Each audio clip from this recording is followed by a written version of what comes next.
درې هغه څیزونه چې حافظه قوي کوي. حضرت علی رضی الله عنه فرمایي چې درې څیزونه دي په حافظه کې زیادت راولي او حافظه ډېره زیاته قوي کوي. اول د هغې څیزونو نه مسواک وهل دي.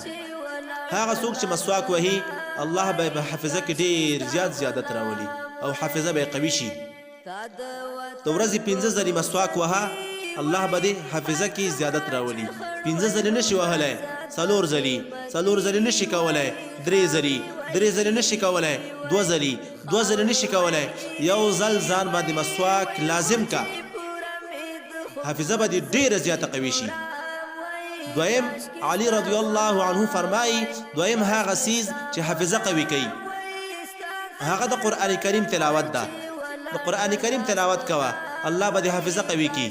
د ورځې یوه سپاره کوه یوه سپاره نشي کولی 3 پاوه کوه 3 پاوه نشي کولی نیمه سپاره کوه نیمه سپاره هم نشي کولی 1 پاو یا 4 حصه د سپارې خو کوه الله به دې حافظه ډېره زیاته قوي کړي.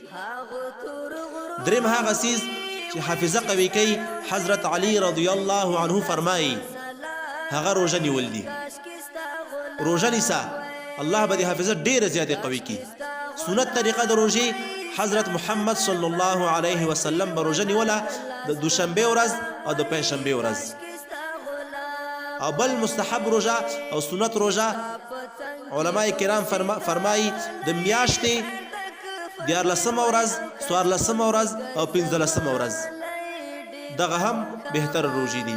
او خوښه روژه الله جل جلاله ته د داود علیه السلام روژه ده چې داود علیه السلام به یو ورځ روژه نیوله بله ورځ به یې نه نیوله بله ورځ یو ورځ به یې روژه نیوله بله ورځ به نه نیوله.